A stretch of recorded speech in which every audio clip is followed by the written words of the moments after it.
Phil. Treasury, talk about the impact of previous wage decisions not having an impact on this outcome, but today's statement does cast a weather eye on future wages costs in its language.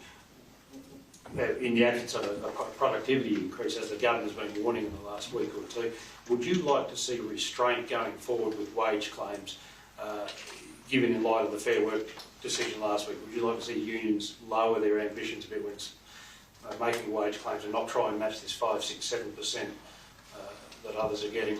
Let me make a few points about that. The first point is this. Ordinary working people are already bearing the brunt of these interest rate rises. They shouldn't also bear the blame.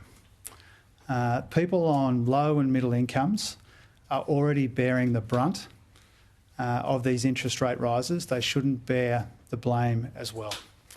That's the first point. The second point is we want to see strong, sustainable, responsible wages growth in our economy, the absence of which for the best part of a decade has been a sign of weakness in our economy, not a sign of strength. We want to see wages growing strongly in a responsible and sustainable way in a more productive economy. And the point that you rightly identify, Phil, in your question is that the Governor of the Reserve Bank says today, and the board say today in their statement, wages growth is still consistent with the inflation target. And they say we need to see productivity growth pick up. That's the position of the government too. We want to see a more productive economy. Indeed, some of the things that I'll be announcing tomorrow about modernising our payment system is about making our economy more efficient, more productive, more competitive, more innovative, and to grow in the right way. You know, we've had the absence of productivity growth and the absence of wages growth for the best part of a decade. We'd like to see both. I think I said I'd go ahead. And then I'll go to you.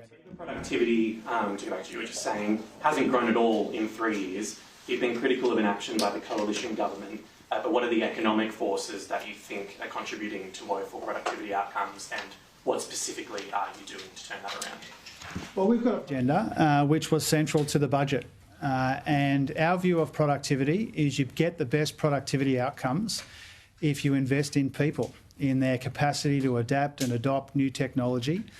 And if we get the energy mix right after a decade of stuffing around. And so central to the budget, there was the cost of living package, which is about taking the edge off some of these cost of living pressures without adding to inflation. But a big part of the budget was our productivity and growth agenda, focused on technology, on energy and on skills. And those are the sorts of investments which can turn around our subpar productivity performance over the best part of the last decade. And our productivity challenges are not unique to us, but some of the neglect that we've seen in some of these key areas is unique to us. And so one of the government's missions really is to invest in a more productive economy, not by trying to make sure people work longer for less, but to work out ways that we can be more productive by adapting and adopting technology, doing the right thing in our energy markets, and making sure people have the right skills to prosper. Andrew, and then Trudy.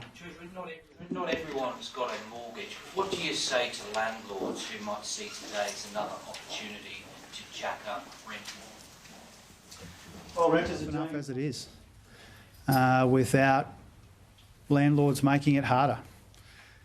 You know, it wasn't that long ago in this country that we recognised during the worst of the pandemic that we're all in this together. And what was true of the pandemic is true of this inflation challenge as well. That's why I don't want to see working people, for example, who've been denied decent wages growth for the best part of the decade, bear the blame for this interest rate increase today. That's one of the reasons for that. It's why we don't want to see people profiteering. We don't want to see people gouging. People are under enough pressure as it is without landlords or others doing the wrong thing by them.